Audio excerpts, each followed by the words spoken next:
नमस्कार दोस्तों, स्वागत है आपका अपने YouTube channel Veenu education point में। दोस्तों, बिहार पुलिस मद्य निषेध और कक्षपाल की भर्ती, ये वैकेंसी बहुत ही महत्वपूर्ण आपका रहने वाला है। ठीक है, क्योंकि अभी आपका जो है तैयारी किसका चल रहा है, तो 19,838 भर्ती के लिए फिजिकल की तैयारी आपका चल रहा है। ठीक है, ऐसे में अगर आपका रिजल्ट नहीं हुआ है तो इस वैकेंसी में अभी से लग जाइए। इसमें एग्जाम के जो है तारीख का जो है इंतजार मत करिए, क्योंकि देखिए जीविका वाला में क्या हुआ था, डेट भी नहीं अनाउंस किया कि हम फलना तारीख से एग्जाम लेंगे, पहले एडमिट कार्ड का लिंक जारी किया। हालांकि इसमें ऐसा नहीं होगा, डेट बताया जाएगा, क्योंकि आपको उसे तैयारी करने के लिए समय भी तो मिलना चाहिए। इसीलिए तैयारी आपको मैक्सिमम लेके चलना है कि मार्च लास्ट में इसका एग्जाम कंफर्म है। और मैंने जीविका में भी बताया था कि जैसे ही एग्जाम खत्म होगा उसका एग्जाम हो जाएगा, मतलब जैसे ही इलेक्शन खत्म होगा एग्जाम आपका हो जाएगा। इसीलिए अच्छे से तैयारी करिए, मार्च लास्ट में इसका भी आपका एग्जाम होने वाला है। ठीक है, बिहार पुलिस मद्य निषेध कक्षपाल भर्ती जो है, और आपको ये जो है आपका कितना पोस्ट है, 4128 पोस्ट है। ठीक है, अभी आपका ये क्लास जो है क्वेश्चन बैंक का चल रहा है खान सर के न्यू बुक के द्वारा। ये उड़ान बैच का दोस्तों क्लास है। उड़ान बैच में इसका कंप्लीट पीडीएफ प्लस संपूर्ण तैयारी आपका हो रहा है। ठीक है, जो कि अलग लेवल में हो रहा है, नेक्स्ट लेवल में। आपको ऐसा क्लास आपको कहीं नहीं मिलेगा। आप अपना जो है देखिए अच्छे से क्लास को जो है, सबसे पहले एप्लीकेशन डाउनलोड करके एप्स का लिंक जो है इस वीडियो के डिस्क्रिप्शन बॉक्स में दे दिए हैं, क्योंकि एप्स पे ही आपका क्लास चलता है। ठीक है, तो अपना जो है ज्वाइन कर लेंगे, उड़ान बैच आपको ज्वाइन कर लेना है। ठीक है, तो चलिए दोस्तों आज के इस क्लास को हम लोग शुरू करते हैं। क्लास को शुरू करने से पहले जो भी चैनल पर नए हैं चैनल को सब्सक्राइब कर लीजिएगा। और आज इस क्लास में हम लोग देखेंगे क्लास नंबर 27, यानी 27वां सीट होगा। इससे पहले 1 से 26 तक आपका हो चुका है। ठीक है, छूट गया है तो प्लेलिस्ट बना दिए, वहाँ पर जाके आप प्रीवियस क्लास देख सकते हैं। तो चलिए दोस्तों आज की इस क्लास को हम लोग यहाँ पर शुरू करते हैं।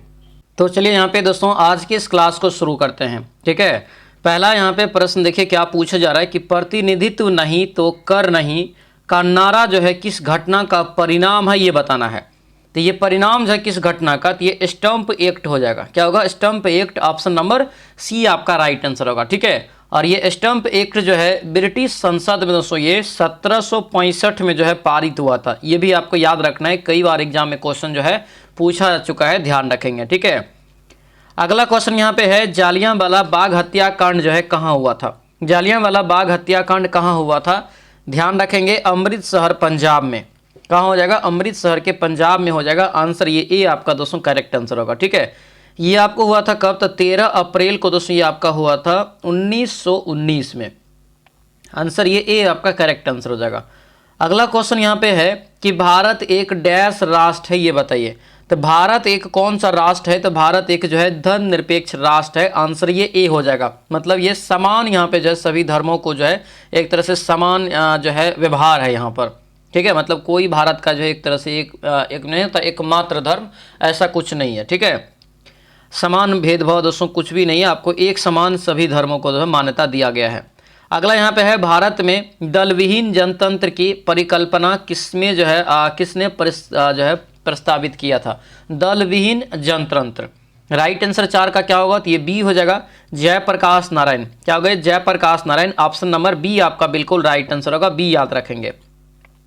अगला क्वेश्चन है भारत के किस प्रधानमंत्री ने श्रीलंका में भारतीय शांति सेना भेजी थी, ये बताइए।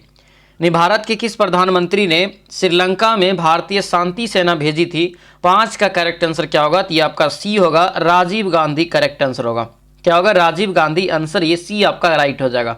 अगले क्वेश्चन पे आते हैं, इनमें से राष्ट्रीय जो है राजनीतिक दल कौन है। इनमें से कौन राष्ट्रीय राजनीतिक दल है, 6 का राइट आंसर बताइए। तो 6 का ये सी हो जाएगा, बहुजन समाज पार्टी। क्या होगा, ये बहुजन समाज पार्टी, यानी आंसर ये सी आपका बिल्कुल राइट आंसर होगा। सी यहाँ से आपको याद रखना है। अगले क्वेश्चन पे आते हैं कि लोकतंत्र जनता का, जनता के लिए और जनता के द्वारा, यह जो है किसके द्वारा कहा गया है, ये बताइए। तो ये जो कहा गया है 7 का ये हो जाएगा, अब्राहम लिंकन। आंसर ये डी आपका राइट आंसर होगा, अब्राहम लिंकन यहाँ से आपको याद रखेंगे। ठीक है, अगला यहाँ पे है कि संघवाद का अर्थ क्या होता है। संघवाद का अर्थ जो होता है ये क्या होता है, 8 का राइट आंसर बताइए। तो ये आपका ए होगा, संघ और राज्य के बीच सत्ता का विकेंद्रीकरण। आंसर क्या हो जाएगा, तो ये ए आपका बिल्कुल करेक्ट आंसर हो जाएगा। अगले क्वेश्चन पे आते हैं, दिया गया क्वेश्चन यहाँ पे दोस्तों है कि राष्ट्रीय शिक्षा नीति 1986 का उद्देश्य क्या नहीं है, ये बताइए। राष्ट्रीय शिक्षा नीति 1986 का इनमें से कौन सा उद्देश्य नहीं है, ये बताना है। 9 का राइट आंसर दोस्तों यहाँ पे सी हो जाएगा। ठीक है, यानी शिक्षा सिर्फ उनके लिए है जो इसमें रुचि रखते हैं, ये गलत बात है। ठीक है, राष्ट्र के विकास के लिए है। ठीक है, शिक्षा समाजवाद, धर्मनिरपेक्ष और लोकतंत्रता को मजबूत करते हैं। पिछड़े वर्गों के लिए एक शिक्षा की सही व्यवस्था होनी चाहिए, ये सब सही है, लेकिन ये सी आपका इसमें जो है नहीं दिया गया है। अगला क्वेश्चन यहाँ पे है, लोकतंत्र को सफल बनाने के लिए क्या करना चाहिए? लोकतंत्र को सफल बनाने के लिए क्या करना चाहिए? तो बेरोजगारों को रोजगार देना चाहिए। उसके बाद सिर्फ दिया है कि शिक्षित लोगों को मतदान का अधिकार है, ये तो आपका दोस्तों यहाँ से गलत हो जाएगा। ठीक है, ये क्या होगा आपका? गलत हो जाएगा। उसके बाद यहाँ पे दिया है कि सुदृढ़ पंचायत, सुदृढ़ पंचायत ये आपका क्या है? सही है। ठीक है, उसके बाद दोस्तों यहाँ से है कि नागरिकों की ईमानदारी और उत्तरदायी होना चाहिए, ये भी आपका सही है। तो राइट आंसर क्या होगा? 1, 3 और 4 आंसर क्या होगा? तो ये बी आपका राइट आंसर होगा। सिर्फ शिक्षितों को दोस्तों मतदान का अधिकार ऐसा नहीं है, आपको जो भी दोस्तों है अनपढ़ भी है वो भी आपको मतदान दे सकते हैं और लोकतंत्र को सफल बना सकते हैं। आंसर क्या होगा? तो ये आपको बी जो है सही होगा यहाँ से। ठीक है, अगला क्वेश्चन यहाँ पे है, सिर्फ लगा हुआ था इसीलिए वो नहीं हुआ। दिया है कि नस्लवाद का अर्थ क्या होता है, ये बताइए। नस्लवाद का अर्थ क्या होता है? तो 11 का हो जाएगा ये रंगभेदी। क्या होगा ये? रंगभेदी, यानी आंसर जो है ये ए आपका राइट आंसर होगा। ए दोस्तों यहाँ से आपको याद रखना है। ठीक है, अगला क्वेश्चन है कि डॉक्टर भीमराव अंबेडकर निम्नलिखित में से किसके साथ संबंधित नहीं थे, ये बताइए। इस ऑप्शन में से किसके साथ वो संबंधित नहीं है? तो ये जो राइट आंसर होगा सी हो जाएगा, राज्य पुनर्गठन आयोग। आंसर ये सी आपका बिल्कुल करेक्ट आंसर होगा। अगला क्वेश्चन यहाँ पे है, महिलाओं के मताधिकार से संबंधित मताधिकार आंदोलन किस देश में चलाया गया था, ये बताइए। तो ये मताधिकार आंदोलन जो है किस देश में चलाया गया था? 13 का राइट आंसर ये ग्रेट ब्रिटेन होगा। आंसर ये ए आपका दोस्तों करेक्ट आंसर हो जाएगा। ठीक है, ग्रेट ब्रिटेन यहाँ से आपको याद रखना है। आगे बढ़ते हैं, राज्यसभा के सदस्य का कार्यकाल कितने वर्ष का होता है? राज्यसभा के सदस्य का कार्यकाल कितने वर्ष का होता है, ये बताइए। राइट आंसर ये 6 वर्ष हो जाएगा। यहाँ पे सदस्य लिखा था इसीलिए ये आपका क्या होगा? तो 6 वर्ष हो जाएगा। ठीक है, या अगर यहाँ से दोस्तों सदस्य नहीं लगा रहा था तब राज्यसभा का जो कार्यकाल होता है ये अनिश्चित होता है। आंसर क्या होगा? तो ये सी आपका बिल्कुल जो है करेक्ट आंसर हो जाएगा।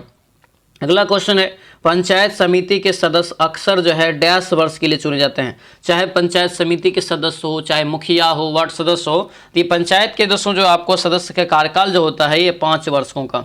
आंसर ये बी आपका बिल्कुल राइट आंसर हो जाएगा। अगला क्वेश्चन है, फ्रांस में आतंक का राज्य जो है किसके शासनकाल को कहते हैं, ये बताइए। फ्रांस में आतंक का राज्य किसके शासनकाल को कहते हैं? 16 का राइट आंसर बताइए। तो ये हो जाएगा सी, ये रॉबस्पियर यहाँ से इसका करेक्ट आंसर होगा। सी यहाँ से इसका जो है राइट आंसर हो जाएगा। अगले क्वेश्चन पे आते हैं, गांधी इरविन समझौते पर हस्ताक्षर होने वाला वर्ष कौन सा है? तो गांधी इरविन समझौता जो हुआ था दोस्तों ये कब हुआ था? ये 1931 में हुआ था। इसे दिल्ली समझौता के नाम से भी जाना जाता है, ये भी यहाँ से आपको याद रखना क्योंकि ये दिल्ली में हुआ था। ठीक है, और इसी समझौता के बाद दोस्तों जो है भाग लिया था गांधी जी ने गोलमेज सम्मेलन में। अगला यहाँ पे है, इनमें से कौन सा देश जो है द्वितीय विश्व युद्ध के दौरान धुरी राष्ट्र गुट का जो है सदस्य नहीं है? धुरी राष्ट्र गुट का जो है सदस्य नहीं था, तो नहीं था यहाँ पे, तो 18 का ही आपका क्या होगा? तो सी, चीन हो जाएगा इसका राइट आंसर। अगला क्वेश्चन यहाँ पे है कि इनमें से संयुक्त जो है कौन संयुक्त राष्ट्र संघ का जो है सदस्य नहीं है, यानी अंग कौन सा नहीं है?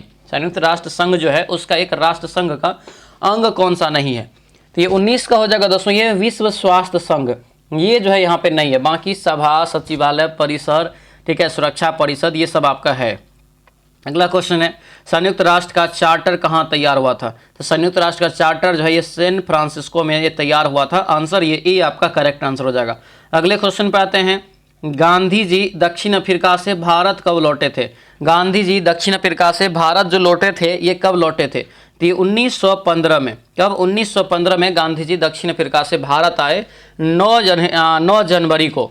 इसीलिए प्रत्येक वर्ष 9 जनवरी को क्या मनाते हैं? तो भारतीय प्रवासी दिवस के रूप में जो है मनाया जाता है, तो ये भी ध्यान रखेंगे। अगला क्वेश्चन है, इनमें से कौन सी घटना द्वितीय विश्व युद्ध का परिणाम नहीं है? द्वितीय विश्व युद्ध का परिणाम नहीं है, तो ये 22 का जो होगा ये सी हो जाएगा, राष्ट्र संघ का गठन। क्या हो जाएगा? राष्ट्र संघ का गठन। आंसर ये सी आपका करेक्ट हो जाएगा। अगले क्वेश्चन पे आते हैं, मानव और नागरिकों के अधिकार के घोषणा पत्र के बारे में क्या गलत है? मानव और नागरिकों के अधिकार के घोषणा पत्र के बारे में क्या गलत है?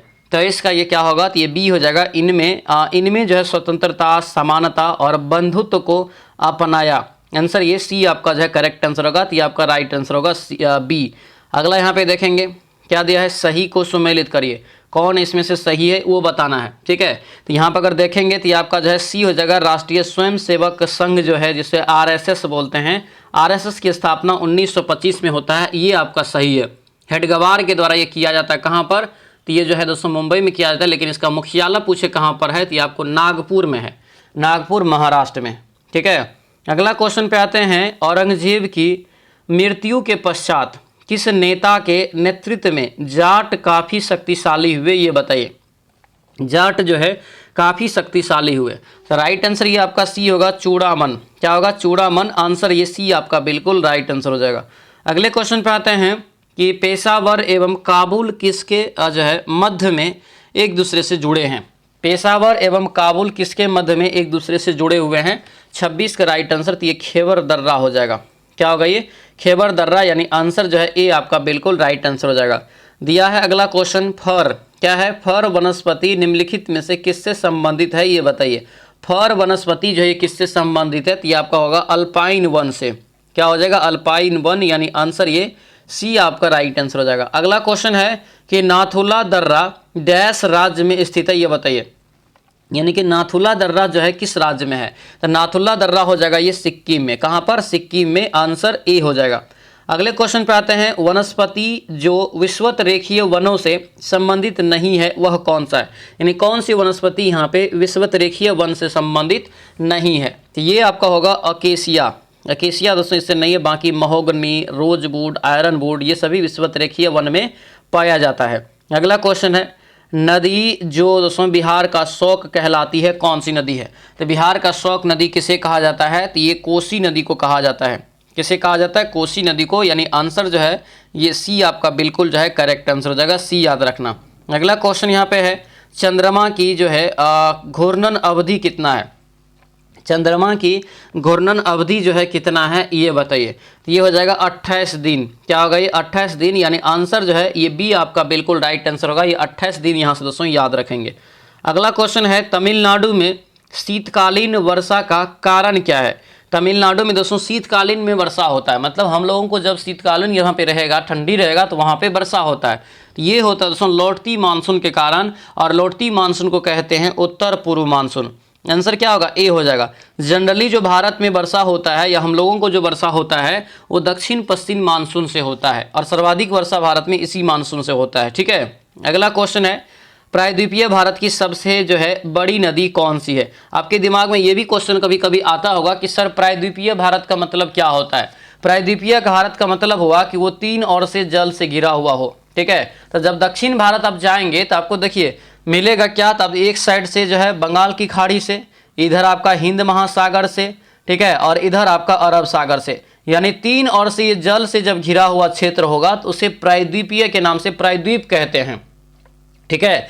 तो यहाँ पे प्रायद्वीपीय के जगह पे आप दक्षिण भारत भी कह सकते हैं, या प्रायद्वीपीय भारत भी कह सकते हैं। क्लियर है, तो यहाँ से राइट आंसर क्या होगा, तो दक्षिण भारत की सबसे लंबी नदी आप समझिए, या सबसे बड़ी नदी, तो 33 का ये आपका होगा, ये गोदावरी नदी हो जाएगा। आंसर क्या होगा, सी हो जाएगा। अगला क्वेश्चन है कि वर्ष जिसमें प्रथम जो है पृथ्वी सम्मेलन आयोजित हुआ था, प्रथम पृथ्वी सम्मेलन जो आयोजित हुआ था कब, तो ये 1992 में। आंसर ये सी आपका बिल्कुल राइट आंसर हो जाएगा। अगला क्वेश्चन है, भारत में रेल मंडलों का वर्तमान संख्या कितना है, तो भारत में रेल मंडलों का वर्तमान संख्या ये 18 हो गया है। आंसर ये सी आपका दोस्तों करेक्ट आंसर हो जाएगा, ठीक है, सी इसका राइट आंसर हो जाएगा। अगला क्वेश्चन है, राउरकेला क्या है, राउरकेला लौह एवं इस्पात संयंत्र किस राज्य में अवस्थित है, वह राज्य कौन सा है, मतलब जिस राज्य में यह अवस्थित है वह राज्य कौन सा है, तो ये राज्य है दोस्तों याद रखना उड़ीसा। क्या हो जाएगा, उड़ीसा हो जाएगा, यानी आंसर जो है ये सी आपका बिल्कुल करेक्ट आंसर हो जाएगा। अगले क्वेश्चन पे आते हैं, भारतीय राज्य जिससे होकर कर्क रेखा नहीं गुजरती है वह कौन सा है, वह दोस्तों आपका जो हो जाएगा ये अपना बिहार। बिहार से होकर के दोस्तों कर्क रेखा जो है नहीं गुजरती है, ठीक है। मित्र पर गमछा झार, ये सब आपको जो है पढ़ाई हो चुका है आपके बैच में, याद रखना है, ठीक है। अगला है यहाँ पे, कारक जो जलवायु को प्रभावित नहीं करता है वह दोस्तों कौन सा है? तो वह दोस्तों आपका होगा पृथ्वी का परिभ्रमण गति। आंसर यहाँ से क्या होगा? तो ये डी आपका जो है बिल्कुल राइट आंसर हो जाएगा। अगले क्वेश्चन पे आते हैं। जनगणना 2001 के अनुसार किस व्यावसायिक वर्ग में भारत की कार्यशील जनसंख्या जो दोस्तों है ये सबसे ज़्यादा द्वितीय सर्वाधिक रही है? ठीक है, ये आपको 2001 के अनुसार पूछ दिया है। ये जो होगा आपको तृतीय सेक्टर में हो जाएगा। तृतीय सेक्टर में आपका होगा, तृतीय सेक्टर को सेवा क्षेत्र कहा जाता है और प्रेजेंट में सेवा क्षेत्र में सर्वाधिक दोस्तों संख्या है। ठीक है, यानी कि प्रेजेंट टाइम में ये तृतीय सेक्टर में सर्वाधिक है। यह घर मेरा है और वह तुम्हारा, रेखांकित दोस्तों ये है, ये संज्ञा बताना है यहाँ पे, यानी कि क्या है ये शब्द बताइए किस प्रकार का शब्द है? तो ये एक संज्ञा शब्द है। आंसर क्या होगा? ए हो जाएगा। यहाँ पे दिया नेक्स्ट क्वेश्चन कि शांति से बैठकर अपना कार्य कीजिए में रेखांकित शब्द किस जो है क्रिया विशेषण का प्रकार है? 41 का राइट आंसर बताइए। तो 41 का राइट आंसर क्या होगा? तो ये आपका हो जाएगा रीतिवाचक। क्या होगा? ये रीतिवाचक, यानी आंसर जो है ये सी आपका दोस्तों राइट आंसर होगा। रीतिवाचक यहाँ से आपको याद रखना है। अगले क्वेश्चन पे आते हैं। निम्नलिखित वाक्य में रेखांकित क्रिया विशेषण शब्दों के भेदों का सही विकल्प चुनकर लिखे। सही विकल्प जो है चुनकर लिखे। तो ये होगा आपका सी, परिणामवाचक क्रिया विशेषण। आंसर यहाँ से क्या होगा? तो ये सी आपका जो है बिल्कुल राइट आंसर हो जाएगा। अगला क्वेश्चन यहाँ पे है, सही उत्तर छांटे। सही उत्तर यहाँ पे आपको छांटना है, कौन सा होगा? तो सही उत्तर छांटेंगे तो ये आपका डी होगा दोस्तों। ये क्या है यहाँ पे? देखिए साय, नागर, कातार, कातर, हिमालय यहाँ पे बताना है। तो ये आपका यौगिक और रूट और योग रूट हो जाएगा। आंसर सी हो जाएगा, डी हो जाएगा। ठीक है दोस्तों, आपसे रिक्वेस्ट है जो भी इस चैनल पे नए हैं चैनल को जरूर सब्सक्राइब कर लीजिएगा और इस वीडियो को लाइक कर दीजिएगा। और इम्पॉर्टेंट बात सभी लोग ध्यान रखेंगे, एक बेहतरीन तैयारी आपका जो है बिहार पुलिस मद्य निषेध और कक्षपाल भर्ती के लिए आपका हो रहा है। या नई भर्ती बिहार पुलिस का जो आने वाला है 22,000, उसके लिए हो रहा है। क्योंकि देखिए अब सरकार आपका जो है आ गया है, फिर से नौकरी के बाहर वाला सरकार आ गया है, तो आपको अभी सब तैयारी में लग जाना है। क्योंकि देखिए इतना प्रचंड बहुमत से जीता है कि अब वैकेंसी सब देगा। क्योंकि इनके वादों पे, इनके जो किए गए दोस्तों इन यानी कि 4-5 महीना में जो वैकेंसी सबको जो रिलीज किया गया उसके आधार पे ही इतना जनादेश आपको मिला हुआ है। इसीलिए इसका फ़ायदा उठाना है और तैयारी में लग जाना है और इस तैयारी को करके आपको जो है मंजिल तक पहुँचना है। उसके लिए क्या करना है? तो ये उड़ान बैच आपको जो है लाया गया है एप्लीकेशन पे। उड़ान बैच आपको ज्वाइन करना है मद्य निषेध जो है आपको और कक्षपाल भर्ती के लिए। ठीक है, ये बहुत ज़्यादा इंपॉर्टेंट बैच है। इसमें कंप्लीट तैयारी आपका हर सब्जेक्ट का दोस्तों हो रहा है। जो भी सब्जेक्ट आपके एग्जाम है, जैसे आपको फिजिक्स, केमिस्ट्री, बायो हो गया, इकोनॉमिक्स, फिर आपका हिस्ट्री हो गया, geography, Bihar GK, Hindi, math, A to Z चीज़ आपका एक थ्योरी के साथ, ये भी बेस्ट याद रखना। क्योंकि देखिए पिछला जो एग्जाम हुआ था 19,838 पद का, तो उसमें क्वेश्चंस के लेवल को ऊपर उठाया गया था, जो कि सबको पता है ये चीज़। और इसको ही देखते हुए इस उड़ान बैच में हम जो है डीप लेवल तक आपको पढ़ाने का कोशिश कर रहे हैं। यानी कि जो है बेसिक तो समझाते ही समझाते हैं, लेकिन हम आपको हाई लेवल तक ले जाते हैं। चाहे वो मैथ हो, चाहे वो आपका बायोलॉजी हो, चाहे कोई भी सब्जेक्ट हो, एक बेहतरीन लेवल तक आपको हम पढ़ा रहे हैं वहाँ पर। तो ये आपको जो है उड़ान बैच ज्वाइन करना है। उड़ान बैच ये एप्लीकेशन पे आपका चलता है। एक और ख़ास बात याद रखना, ये उड़ान बैच में जो है आपको जो आपको मद्य निषेध और कक्षपाल भर्ती के लिए 25 टेस्ट निकाला गया है। ठीक है, तो ये 25 टेस्ट भी आपको फ्री में मिल जाएगा। क्योंकि उस 25 टेस्ट का अगर अलग से लेते हैं तो आपको 125 रुपया चार्ज है। ठीक है, लेकिन ये उड़ान बैच अगर दोस्तों आपको 249 रुपया में लेते हैं तो ये कंप्लीट बैच के साथ आपको जो है उड़ान बैच का जो दोस्तों टेस्ट सीरीज है वो आपको पूरा फ्री में मिल जाएगा। ठीक है, बिहार पुलिस मद्य निषेध का जो टेस्ट सीरीज है वो फ्री में मिल जाएगा। बाकी हर सब्जेक्ट का जो है आपको समय बना हुआ है, टाइम टेबल बना हुआ है, उसके साथ आपको पूरा रेगुलर क्लास हो रहा है। 365 दिन आपको एक प्रैक्टिस सेट मिलेगा। उसके बाद 1:30 बजे आपका कंप्लीट क्लास होगा। जीएस का, जीके जीएस दोनों, यानी साइंस और जो है जीके दोनों रहेगा उसमें। उसके बाद आपको जो है थ्योरी प्लस आपका ऑब्जेक्टिव, थ्योरी प्लस ऑब्जेक्टिव और फिर टेस्ट, करेंट अफेयर, हर चीज़ का बेहतरीन तैयारी हो रहा है। तो ये ऐप्स डाउनलोड कर लेंगे और ऐप्स पे अपना मोबाइल नंबर डाल के अपना जो है साइनअप करके पेड कोर्स में जाएंगे तो आपको जो है बिहार पुलिस मद्य निषेध और कक्षपाल भर्ती के लिए उड़ान बैच मिलेगा। तो इसको आप ज्वाइन कर लीजिएगा। अगर नहीं मिले तो इस नंबर पे आप व्हाट्सएप मैसेज कर लीजिएगा। नंबर लिख लीजिए 9787 34 24 10। ठीक है, ये आपका नंबर है। इस पर आप व्हाट्सएप मैसेज करके जो है आप हमें जो है भेजेंगे कि सर हमको लिंक भेज दीजिए, तो हम आपको इधर से एप्लीकेशन का लिंक भेज देंगे। तो जल्दी करिए, सपना को पूरा करने वाला ये बैच है, तो अपना सपना को पूरा करिए और 100% यहाँ से तैयारी करके अपनी सफलता को प्राप्त करिए। ठीक है, चलिए क्वेश्चन पे आते हैं। दिया यहाँ पे है बहुब्रीहि समास में डैश होता है। बहुब्रीहि समास में दोस्तों जो होता है ये क्या होता है, तो आपका सी होगा, तृतीय पद इसमें प्रधान होता है। क्या होता है, तृतीय पद प्रधान होता है। अगला क्वेश्चन यहाँ पे है कि पाठ प्लस शाला, पाठ प्लस शाला, पाठशाला के मेल को क्या कहा जाएगा। पाठ प्लस शाला बराबर यहाँ पे पाठशाला के मेल को क्या कहेंगे, इसको दोस्तों कहा जाता है संयोग। क्या कहते हैं, संयोग, यानी आंसर जो है ये डी आपका राइट आंसर हो जाएगा। अगला क्वेश्चन यहाँ पे है शुद्ध वाक्य छांटे, शुद्ध वाक्य यहाँ पे आपको छांटना है। ठीक है, राइट आंसर क्या होगा, तो आपका ए हो जाएगा, मेरे दोस्त के पिताजी तंबाकू के पुराने व्यापारी है। ये आपका यहाँ से क्या होगा, सही हो जाएगा। ठीक है, अगला क्वेश्चन है निम्नलिखित में से कौन शरीर में विटामिन डी बनाता है। शरीर में विटामिन डी का जो निर्माण होता है ये त्वचा के माध्यम से होता है, त्वचा के माध्यम से होता है। ठीक है, आंसर क्या होगा, डी हो जाएगा यहाँ से। ठीक है, जो कि सूर्य की रोशनी से आपको आता है। अगला क्वेश्चन है 2014 का फुटबॉल विश्व कप जो हुआ था ये कहाँ पर हुआ था, ये दोस्तों हुआ था आपको ब्राजील में हुआ था। और ये भी याद रखना, ये प्रीवियस ईयर का हम लोग अभी क्लास देख रहे हैं, और ये खान सर के बुक का क्वेश्चन बैंक का ये आपको क्लास है, 27वां क्लास है। तो ये भी याद रखना, इसका कंप्लीट PDF आपको उस बैच में ही मिल जाएगा। ठीक है, जैसे उड़ान बैच लेंगे ना, तो उसमें उड़ान बैच में आपको एक फाइल बना हुआ है, वहाँ पे ये सारा वीडियो सारा PDF आपको वहाँ पर मिल जाएगा। ठीक है, तो बेस्ट रणनीति के साथ पढ़ेंगे तो 100% सफलता मिलेगा। इधर उधर घूमने से भटकने से जो सफलता नहीं मिलेगा। ठीक है, ज़्यादा चार्ज भी नहीं है, 249 रुपया है, और 249 रुपया में आपको हर चीज़ का सुविधा मिल जाता है। एक भी किताब हम आपको जो खरीदने के लिए नहीं बोल रहे हैं। ठीक है, एक आपको ओनली लुसेंट लेना है, क्योंकि लुसेंट का मैंने होमवर्क सीरीज शुरू किया है, और वो आपको होमवर्क सीरीज फ्री में हम इसी क्लास में उड़ान बैच में ही आपको करवा रहे हैं। ठीक है, चलिए कंगारू दोस्तों कहाँ का जो है मुख्य पशु है, किस देश का मुख्य पशु कंगारू है। तो 49 का जो राइट आंसर होगा क्या होगा, तो ये आपका डी हो जाएगा, ऑस्ट्रेलिया का। कहाँ का है, ऑस्ट्रेलिया, आंसर ये डी हो जाएगा। अगला क्वेश्चन यहाँ पे है संयुक्त राष्ट्र दिवस जो दोस्तों है ये कब मनाया जाता है। संयुक्त राष्ट्र दिवस कब मनाया जाता है, 50 का राइट आंसर बताइए। तो ये 50 का हो जाएगा ए, 24 अक्टूबर को मनाया जाता है। कब, 24 अक्टूबर, यानी आंसर जो है ए आपका करेक्ट आंसर हो जाएगा। अगला क्वेश्चन है यूनेस्को का जो है मुख्यालय कहाँ स्थित है, 51 का राइट आंसर बताइए।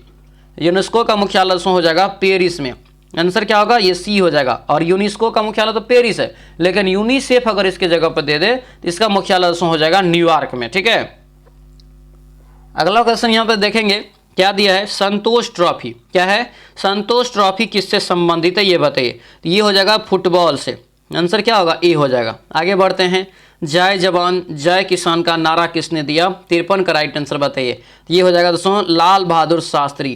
क्या होगा, लाल बहादुर शास्त्री, आंसर सी हो जाएगा।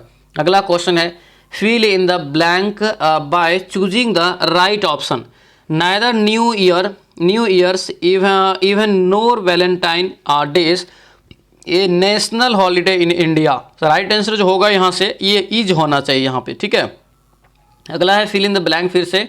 ठीक है, पर्सन डैश यहाँ पे जो है कॉमन रिलेटेड। ठीक है, तो 55 का यहाँ से होगा आर। आगे बढ़ते हैं, फिर से फिल इन द ब्लैंक दिया I bought all this books dash. ठीक है, तो यहाँ से होगा आपका डी फॉर ओनली यानी कि 700 रुपीज़। अगला है identify the word which is the always use a singular. Singular में कौन सा ऐसा वर्ड है जो हमेशा यूज होता है, तो आपको मसल्स, आंसर सी हो जाएगा। अगला यहाँ पे है the young one of a goat is kid and that of a hen is dash. Right answer क्या होगा, तो ये आपका हो जाएगा बी चिक, यहाँ से इसका करेक्ट आंसर होगा। अगला क्वेश्चन है अंडरलाइन किया हुआ है, नियरली सेम वर्ड बताना है। He did not know that Raman was a जो है टीचर्स फ्रेंड। तो 59 का जो करेक्ट आंसर होगा ये डी हो जाएगा। फॉल्स एंड जो है डीजोल यानी कि डायलोजल, आंसर ये डी हो जाएगा। अगला यहाँ पे where one of the following pairs in incorrect. ठीक है, तो इनकरेक्ट यहाँ पे आपका डी हो जाएगा। अगला क्वेश्चन है भारत में खरीफ फसल जो है कौन से मौसम में होता है। खरीफ फसल कौन से मौसम में होता है, तो आपका हो जाएगा जुलाई से अक्टूबर तक, क्योंकि जून जुलाई में ये बोया जाता है और अक्टूबर नवंबर में जा करके काट लिया जाता है। आंसर क्या होगा, ये सी हो जाएगा। अगला क्वेश्चन है जैव मंडल में रासायनिक पोशाकों का चक्रण जो होता है किसके द्वारा। जैव मंडल में रासायनिक पोशाकों का जो है पोषकों का चक्रण होता है किसके द्वारा? तो ये आपका होगा क्या, इनमें से सभी। आंसर ये डी हो जाएगा। अगला क्वेश्चन है प्रोटीन संश्लेषण जो होता है ये किस में होता है? तो प्रोटीन संश्लेषण दोस्तों होता है राइबोसोम में। आंसर क्या होगा, ये ए आपका राइट आंसर हो जाएगा। अगला क्वेश्चन है खाद्य श्रृंखला में उत्पादक और प्रकाश ऊर्जा को बदलते हैं दोस्तों किसमें, ये बताइए। उत्पादक जो है प्रकाश ऊर्जा को कौन सी ऊर्जा में बदल देता है? 64 का राइट आंसर। तो ये आपका होगा रासायनिक ऊर्जा में। आंसर ये डी आपका करेक्ट आंसर हो जाएगा। अगला क्वेश्चन है 2,4-D। 2,4-D जो है क्या है? तो ये 2,4-D जो दोस्तों आपका होगा एक खरपतवार नाशक दवा। आंसर क्या होगा, ए हो जाएगा। आगे बढ़ते हैं, दिया है कि पुनरुद्भवन की विशेष जो क्षमता पाई जाती है किसमें, ये बताइए। तो ये विशेष क्षमता पाई जाती है दोस्तों ये पॉरीफेरा में। किसमें? पॉरीफेरा में। आंसर ये बी आपका करेक्ट आंसर हो जाएगा। अगला क्वेश्चन है आहार श्रृंखला में मौजूद मेढक, टिड्डा, घास और सांप में यदि दोस्तों कह रहा है कि घास प्रथम पोषीय स्तर का है, तृतीय कौन सा होगा? तो इनमें तृतीय जो होगा ये सांप हो जाएगा। ठीक है। अगला यहाँ पे है दिसंबर 1984 में घटी दोस्तों एक घटना जो है भोपाल गैस दुर्घटना में किस जहरीली गैस का रिसाव हुआ था? इसमें दोस्तों रिसाव जो हुआ था ये आपको याद रखना है, मिथाइल आइसोसाइनेट। क्या होगा? Methyl isocyanate. आंसर ये बी आपका राइट आंसर होगा। ये 3 या 4 दिसंबर याद रखना है, पूछा जाता है। ठीक है, 3 या 4 दिसंबर 1984 को यह घटना हुआ था रात में। एक खाद्य श्रृंखला के कुछ ही चरण होते हैं, ठीक है, क्योंकि हर चरण पर ऊर्जा क्या होता है इसमें, यानी खाद्य श्रृंखला के कुछ चरण होते हैं जिसमें आपको जो क्या होता है ऊर्जा हर चरण में, तो यहाँ पे दोस्तों घटती है। आंसर जो है ये ए आपका बिल्कुल राइट आंसर हो जाएगा। अगला क्वेश्चन है कैक्टस में पाए जाने वाले अनुकूलन जो है क्या होता है? कैक्टस में पाए जाने वाले अनुकूलन क्या होता है? तो ये 70 का क्या होगा? तो ये सी हो जाएगा, पर्णाभ, पर्व और पर्णशूल। आंसर जो है सी आपका करेक्ट आंसर होगा। अगला क्वेश्चन है आपतन का जो है आपतन का कोण इनके बीच का कोण होता है। आपतन कोण किनके बीच का कोण है ये बताना है। तो ये होता है दोस्तों सतह और अभिलंब पर आपतित। आंसर ये सी आपका जो है राइट आंसर हो जाएगा। अगला है प्रत्यवर्ती धारा में क्या होता है? प्रत्यवर्ती धारा में जो होता है ये क्या होता है? तो ये आपका सी हो जाएगा, धारा की दिशा और धारा का मान दोनों बदलते हैं। आंसर ये सी आपका बिल्कुल राइट आंसर हो जाएगा। अगला है विभिन्न रंगों के समूह को डैश कहा जाता है। विभिन्न रंगों के समूह को क्या कहा जाता है? 73 का राइट आंसर। तो ये आपका ए हो जाएगा, वर्ण पट्टी कहा जाता है। क्या कहा जाता है? वर्ण पट्टी, यानी आंसर ये ए आपका राइट आंसर होगा। अगला क्वेश्चन है दिए गए ग्राफ से त्वरण का मान क्या होगा? दिए गए ग्राफ से दोस्तों जो है त्वरण का मान जो है क्या होगा? ये शून्य हो जाएगा। क्या होगा? शून्य होगा। ठीक है। अगला यहाँ पे है अवयव। यदि दिया है अश्व है, अश्व एक जो है यदि एकाएक चलना प्रारंभ कर दे तो अश्वरोधी जो होता है, अश्वरोही जो उस पर बैठा हुआ रहता है, पीछे की तरफ गिरने की आशंका का कारण क्या होता है? रीजन होता है ये विश्राम में होता है, इस पर जो बैठा हुआ आदमी होता है वो विश्राम में होता है, इसीलिए।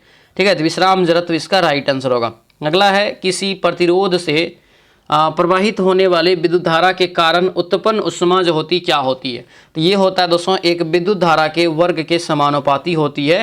आंसर ये ए आपका राइट आंसर हो जाएगा। ठीक है। अगला क्वेश्चन है प्रकाश की एक जो है किरण एक माध्यम जिसका अपवर्तनांक μ1 से चलकर दूसरे माध्यम जिसका अपवर्तनांक μ2 है में प्रवेश करती है। अगर आपतन कोण I और अपवर्तन कोण यानी कि दिया है अपवर्तन कोण जो है R है तो साइन I बटा साइन R क्या होगा? तो साइन I बटा साइन R क्या होता है? μ2 हो जाएगा तब। ठीक है। अगला है यहाँ पे दोनों द्रव्यमानों के बीच गुरुत्वाकर्षण बल का मान क्या होगा? तो गुरुत्वाकर्षण बल का मान G/2 न्यूटन हो जाएगा। ठीक है। आगे बढ़ते हैं कोई स्थिर बल किसी वस्तु पर 100 सेकंड के लिए काम कर रहा है। ठीक है। वेग का मान इतना दिया है और यहाँ पे इतना से इतना कर देता है तो बल का जो है मान क्या निकलेगा? तो यहाँ से बल का मान जो निकलेगा निकालेंगे तो 0.25 न्यूटन यहाँ से आपको निकल जाएगा। ठीक है। तो ये बनाएंगे आपको, आंसर ये डी आपका जो है करेक्ट आंसर हो जाएगा। अगला क्वेश्चन है कि जब दो समांतर तारों में एक ही दिशा में दोस्तों विद्युत प्रवाहित होता है तो क्या होगा? एक ही दिशा में प्रवाहित होता है तब एक दूसरे को आकर्षित करते हैं। आंसर ये ए आपका राइट आंसर होगा। अगला क्वेश्चन है यदि किसी द्विघात समीकरण के मूलों का योग और गुणनफल इतना दिया है तो समीकरण क्या होगा? समीकरण बराबर फार्मूला होता है जो कि आपको हम कई बार जो है आपको हम बताए हैं। ठीक है। तो यहाँ पे जो होगा ये आपका होता है x² माइनस जो होता है आपको क्या होता है, यानी कि अल्फा प्लस बीटा होता है इंटू एक्स, प्लस क्या होता है अल्फा इंटू बीटा होता है, यही होता है बराबर 0। तो यहाँ से अगर करेंगे तो राइट आंसर आपको निकल जाएगा। ठीक है। यहाँ से निकालेंगे 81 का राइट आंसर आपको निकलेगा कितना, तो ये ए निकल जाएगा। ठीक है, ये ए यहाँ से इसका करेक्ट आंसर हो जाएगा। अगला क्वेश्चन यहाँ पे दिया है कि इनमें से किस परिमेय संख्या को सतत जो है दशमलव के रूप में व्यक्त किया जा सकता है। सतत दशमलव में तो ये आपको 124/165 से भाग देंगे तो हो जाएगा। अगला क्वेश्चन है x का मान क्या होगा। ये दोनों साइड स्क्वायर करेंगे। ठीक है, यहाँ पे क्या होगा 144 + 25 169/144 यानी 13/12 आ जाएगा। इधर घटाएंगे तो आपको यहाँ से राइट आंसर निकल जाएगा, तो बनाएंगे ये 5 आपको निकल जाएगा। अगला है यदि एक वृत्त के त्रिज्यखंड की त्रिज्या r है, कैपिटल R है, और वृत्त के केंद्र पर जो है x डिग्री कोण बनाता है तो त्रिज्यखंड का क्षेत्रफल क्या होगा। त्रिज्यखंड का क्षेत्रफल यहाँ पे दोस्तों d हो जाएगा। ठीक है, d यहाँ से राइट आंसर होगा। अगला क्वेश्चन है दिया हुआ जो है यानी कि महत्तम समवर्तक और लस जो है ये r का मान क्या होगा। तो मैंने कई बार बताया है कि महत्तम यानी पहली संख्या गुना दूसरी संख्या बराबर क्या होता है, यानी कि HCF गुना LCM होता है। वहीं पे बनाएंगे तो बन जाएगा। आंसर यहाँ से 85 का क्या होगा, तो ये B 40 निकलेगा। अगला क्वेश्चन है एक वृत्त की जीवा केंद्र पर 45 डिग्री कोण बनाती है। यदि वृत्त की त्रिज्या की लंबाई 28 सेंटीमीटर लघुखंड का क्षेत्रफल क्या होगा। ठीक है, ये आपको B निकलेगा। अगला यहाँ पे है दिया है कि यदि एक त्रिभुज के शीर्षाभिमुख कोण 130 डिग्री है तो उसके आधार के समद्विभाजकों के बीच का कोण कितना होगा। समद्विभाजकों के बीच का कोण जो होगा यहाँ पे तब कितना निकलेगा, तो ये जो आपको निकलेगा दोस्तों ये D 155 डिग्री आपको यहाँ से निकल जाता है। अगला यहाँ पे है गुणनफल इकाई अंक क्या होगा। तो जब ये आपको इस तरह करेगा तो इकाई अंक पे 0 आएगा। क्या आएगा, इकाई अंक 0 आएगा ही आएगा, क्योंकि अगर यहाँ पे होगा तो अगर 4 भी आएगा तो आपको क्या होगा, 5 भी आएगा तो 5 के बीच 0 कर देगा ये। ठीक है, अल्फा यदि दिया है कि अल्फा और बीटा द्विघात समीकरण यहाँ पे इतना दे दिया है मूलतः अल्फा प्लस बीटा बराबर क्या होगा। तो यहाँ पे आपको निकाल लेना है अल्फा प्लस बीटा बराबर जो होता है मूलों की योग बराबर -b/a होता है, और अल्फा गुना बीटा यानी कि मूलों का गुणनफल बराबर जो होता है c/a होता है। तो यहाँ पे आपको a हो गया, ये b हो गया, ये c हो गया, तो इसको करके निकालेंगे आंसर क्या होगा, तब आपको -4 निकल जाता है। दिया है कि एक व्यापारी ने किसी वस्तु को 20% की जो है हानि पर बेचा। यदि उसने उस वस्तु को 100 रुपया अधिक में बेचा होता तो उसे 5% का लाभ मिलता। ठीक है, तो उस वस्तु का क्रय मूल्य दोस्तों यहाँ से क्या होगा। तो क्रय मूल्य यहाँ पे दोस्तों आपको B निकलेगा। निकालेंगे, ये सब सवाल आपको कई बार बताए हैं। अगला यहाँ पे है नाभिकीय रिएक्टर में कौन सी ऊर्जा उत्पन्न होती है, ये बताइए। रिएक्टर है यहाँ पे, तो जब रिएक्टर है दोस्तों तो ये आपका नाभिकीय ऊर्जा आंसर E हो जाएगा। बायोगैस में दोस्तों क्या क्या होता है, किसका किसका मिश्रण होता है ये बताना है। तो बायोगैस में जो मिश्रण हो जाएगा तो ये होगा आपका CH4 होगा, हाइड्रोजन होगा, फिर आपका CO2। आंसर ए आपका करेक्ट आंसर हो जाएगा। अगला क्वेश्चन यहाँ पे दोस्तों देखेंगे क्या है कि न्यूक्लियॉन का मान जो होता है किसके बराबर होता है। तो न्यूक्लियॉन का जो मान होता है ये आपका न्यूट्रॉन और प्रोटॉन के बराबर हो जाता है। आंसर ये डी आपका राइट आंसर हो, क्योंकि Z बराबर क्या होता है P+N होता है। तो P से प्रोटॉन हो गया, N से न्यूट्रॉन हो गया, और Z जो है न्यूक्लियॉन की संख्या यानी कि द्रव्यमान संख्या हो गया। निम्नलिखित अभिक्रिया में दोस्तों बताना है क्या है। ठीक है, तो यहाँ से अगर करेंगे इसको देखेंगे तो ये ए आपका यहाँ से जो है राइट आंसर होगा। ठीक है, अगला क्वेश्चन यहाँ पे है कि नाइट्रोजन गैस के अणु में निम्नलिखित में से आबंध जो होता है कौन सा होता है। तो इसमें आबंध होता है त्रिक सहसंयोजिक। आंसर यहाँ से डी आपका राइट आंसर हो जाएगा। अगला क्वेश्चन यहाँ पे है कि इस अभिक्रिया में जो है किसका ऑक्सीकरण हो रहा है ये बताइए। तो किसका ऑक्सीकरण हो रहा है, तो यहाँ पे Al का हो रहा है। 2Al से यहाँ पे क्या हो रहा है आपको प्लस हो रहा है। और अगला यहाँ पे है बियोटेन तथा आइसोबियोटेन जो है क्या है। तो बियोटेन और आइसोबियोटेन जो होता है आपको समयाब हो जाएगा, समावयव हो जाएगा। आंसर बी हो जाएगा। एक विलियन का पीएच मान दोस्तों दिया है, पीएच मान 3 है, तो उस विलियन में OH माइनस की सांद्रता कितनी होगी। तो ये आपका हो जाएगा कितना, तो -3 वाला यहाँ पे -3 वाला नहीं, ये आपका होगा -11, 10 पे पावर -11 हो जाएगा। 14 से आपको करना होता है। ठीक है, दिया है कि एक इलेक्ट्रॉन का भार एवं आवेश क्या होता है। तो ये आपका हो जाएगा C 1/1838 व प्रोटॉन का भार और ऋण आवेश। आंसर जो है C आपका करेक्ट आंसर हो जाएगा। अगला क्वेश्चन है ग्रेफाइट का पेंसिल में प्रयोग किया जाता है, क्यों किया जाता है ये बताइए। तो ये करते हैं यह कागज पर चिन्ह अंकित कर सकता है इसीलिए। आंसर जो है ये ए आपका बिल्कुल जो है करेक्ट आंसर होगा।